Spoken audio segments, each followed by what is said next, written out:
नमस्कार आप सभी का। मैं आर्य एस्ट्रो पाठशाला में आप सभी का स्वागत करता हूं।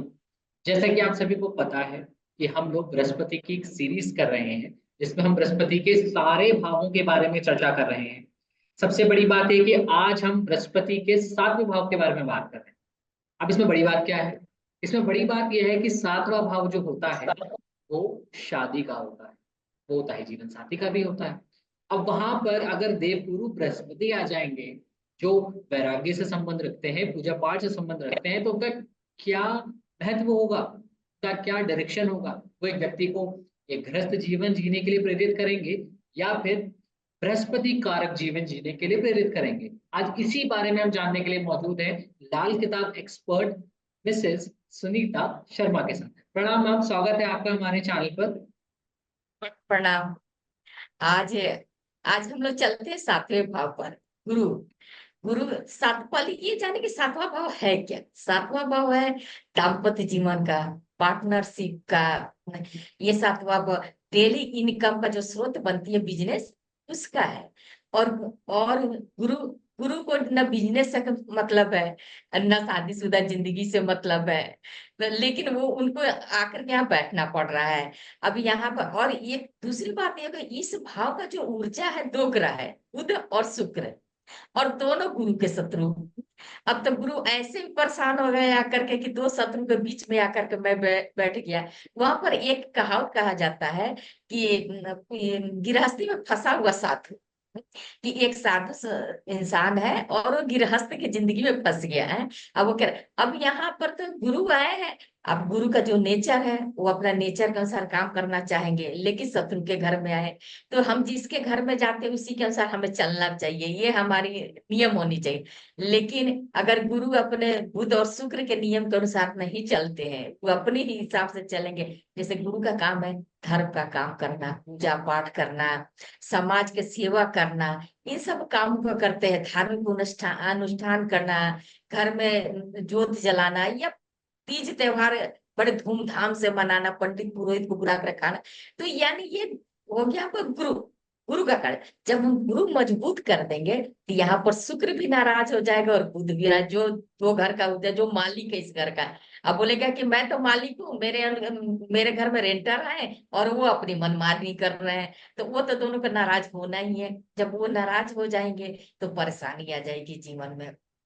तो यहाँ पर हम लोग को ये देखना होगा ना कि गुरु को मजबूत ना करे। हाँ, बिना गुरु का काम भी तो नहीं चलेगा, ज्ञान भी चाहिए, आदमी आदमी का मन की शांति भी चाहिए, बरकत भी चाहिए। तो हम इसको कंट्रोल करके रखेंगे। इसका कंट्रोल करने का क्या तरीका होगा कि हम पूजा पाठ कब करें अपने घर में। ये सोच करके आपको हंसी भी आएगी और एक विडंबना लगेगी कि जब हम परेशान होते हैं तो सभी को एक भगवान के दरबार में जाके हम बैठते हैं, कहते हैं कि हे भगवान हमारी मुसीबत से छुटकारा, हम मंत्र जाप कर ले, अनुष्ठान कर ले, पूजा कर ले, पाठ कर, अपने घर में कोई अनुष्ठान करवाए, कोई कीर्तन करवाए।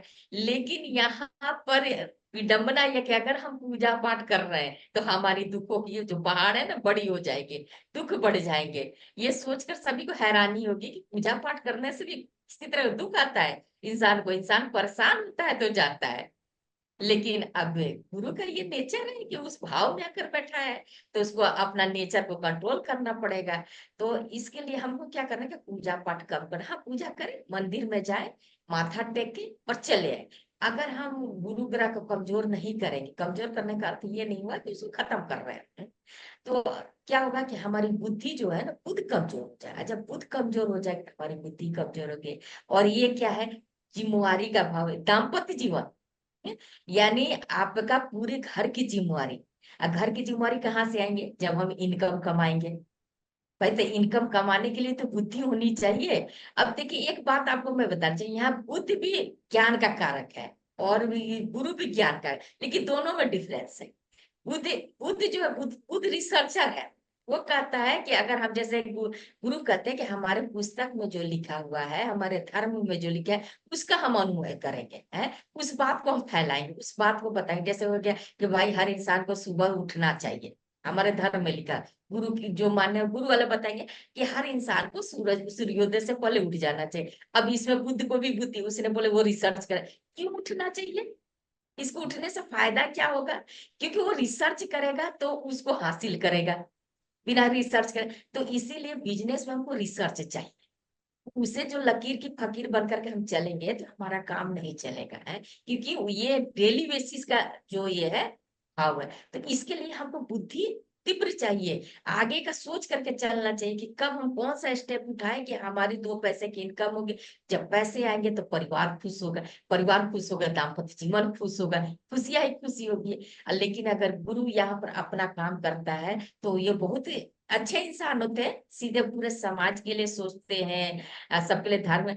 बाहर में तो उनकी बहुत इज्जत मिलती है, लोग कहते हैं कि कितने अच्छे पंडित जी है, कितना अच्छा पूजा पाठ करवाते हैं, कितने दानवीर इंसान है हर किसी। लेकिन घर में उतनी ही कला जाती है, क्योंकि वो घर पर फोकस नहीं करते हैं, वो बाहर के फोकस में रह जाते हैं। तो इसको अगर घर की सुख शांति है तो मुझे कंट्रोल करके रखना पड़ेगा, और यहाँ पर कंट्रोल करना है। और एक बात है कि यहाँ पर जो पत्नी है, स्त्री और स्त्री धन का तो क्या, जो गिफ्ट में शादी में हमें सामान मिलता है उसका भी ध्यान रखना है, उसकी भी इज्जत करनी है, और पत्नी का भी इज्जत करना है। और पत्नी का इज्जत करने से हम बिजनेस कर रहे हैं, कोई काम कर रहे हैं, तो उसमें क्या है कि हमें अपनी पत्नी से सलाह लेकर के काम करें, उसे उसकी सफलता मिलेगी, क्योंकि यहाँ का ऊर्जा शुक्र का है। शुक्र सपोर्ट कर रहा है, बुध है, तो ये दोनों का सपोर्ट चाहिए। जब शुक्र सपोर्ट करेगा, बुध सपोर्ट है, तो बुद्धि तेज होगी, बुद्धि तेज होगी तो हमारा बिजनेस चलेगा, बिजनेस चलेगा तो 2 पैसे आएंगे। तो यहाँ पर भी शुक्र का सहायता लेना चाहिए।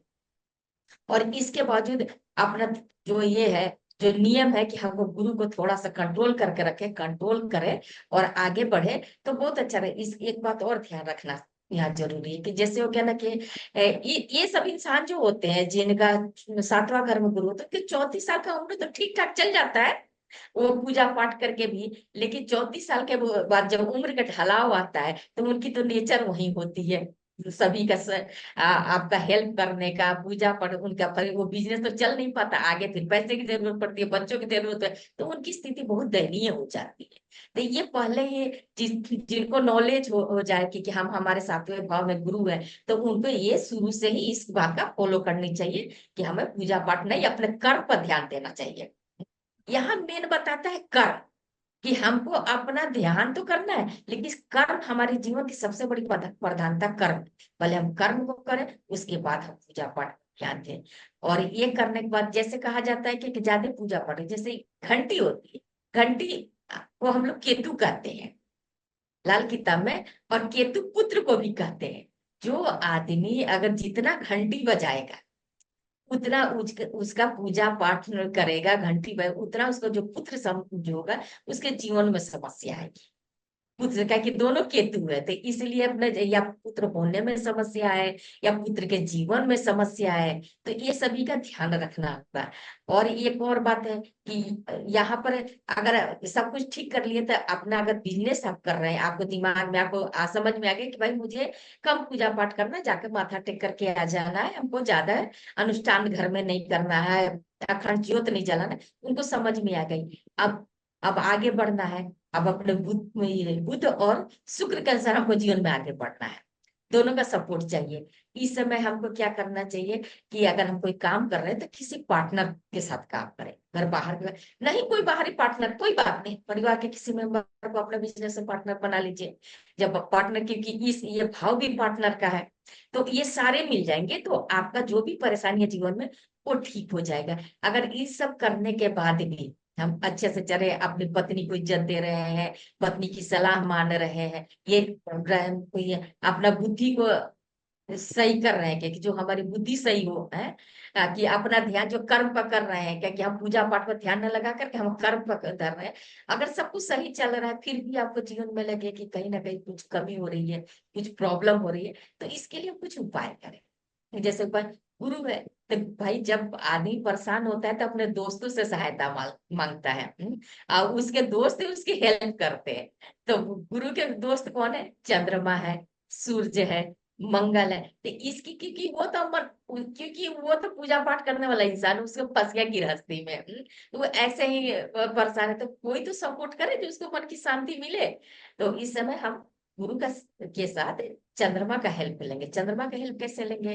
कि जैसे हो गया कि बारिश की पानी जो होती है वो चंद्रमा माना जाए, तो जब भी समय मिले तो हम बारिश के पानी में स्नान करें, गंगा जल में, गंगा जी जाए, गंगा जी में स्नान कर ले, चाहे प्राकृतिक जो भी जल होती है, झरना हो गया है, कोई नदी हो गया, उसमें हम स्नान कर उसको गंगा जल को अपने घर में लाए, और समय समय पर जल में, स्नान के जल में गंगा जी डाल करके स्नान करते रहे।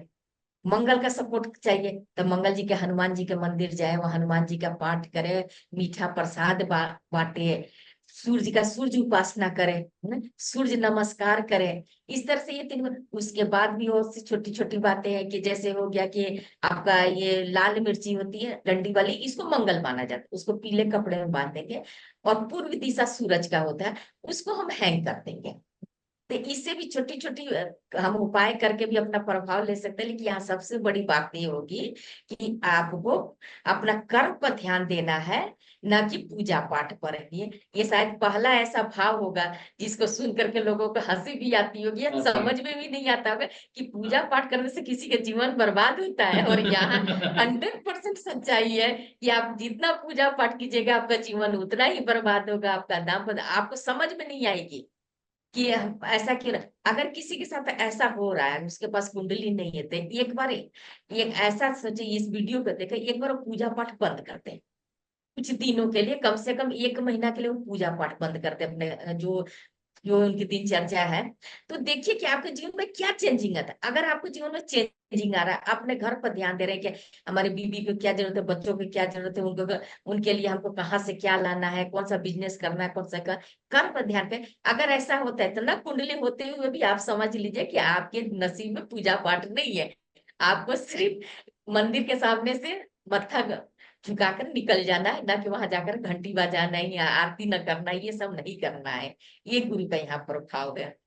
तो ये तो है, हमारे गुरु अलग अलग रूप में अलग अलग जगह पर है। इनकी तो बात ही अलग है। ये हमारे तरफ से एक छोटी सी जानकारी दर्शकों को रही। नहीं मैम, ये बहुत महत्वपूर्ण जानकारी है कि पहला भाव हमने ऐसा देखा इसमें जब बृहस्पति हम्म। बैठते हैं तो बृहस्पति की भी नहीं चलती। क्योंकि यहाँ पर जो भाव के कारक हैं बुध और शुक्र, उनके अनुरूप बृहस्पति को कार्य करना पड़ेगा। और बृहस्पति हम्म। मतलब वो व्यक्ति खुद, अगर वो चाहता है कि उनका दाम्पत्य जीवन सही रहे, क्योंकि अगर एक व्यक्ति अपने गृहस्थ जीवन में सुख है तो ही उसको मोटिवेशन मिलता है कि वो अपने कार्यस्थल में अच्छे से काम कर सकता है। अगर वो चाहता है अपने बिजनेस में नाम कमाए तो उसे बृहस्पति की कुछ जो हम कहते हैं कि प्रवृत्तियों का त्याग करना पड़ेगा और बुध शुक्र की प्रवृत्ति अपनानी पड़ेगी। Thank you so much ma'am अपनी महत्वपूर्ण जानकारी के लिए। हम जारी रखेंगे अपनी सीरीज जिसमें हम बात करने वाले हैं अब शुक्र गुरु 8वें भाव की, क्योंकि गुरु का जो 8वां भाव है वो बहुत इंपॉर्टेंट है। 8वां भाव जैसा कि हम सब लोग जानते हैं शमशान भूमि कहा जाता है लाल किताब में, और इस भाव में कोई भी ग्रह अच्छा नहीं होता। इस इंटरव्यू को बिल्कुल मिस ना करें, और अगर आपने हमारे पुराने इंटरव्यूज नहीं देखे हैं तो प्लीज बृहस्पति पहले भाव से लेके बृहस्पति छठे भाव तक के इंटरव्यूज अवेलेबल हैं, प्लीज उनको देखें और जानें कि आपका बृहस्पति किस भाव में है और उसे सही करने के लिए आप कौन सा उपाय कर सकते हैं। Thank you so much ma'am अपना इंटरव्यू देने के लिए। Thank you so much for the time.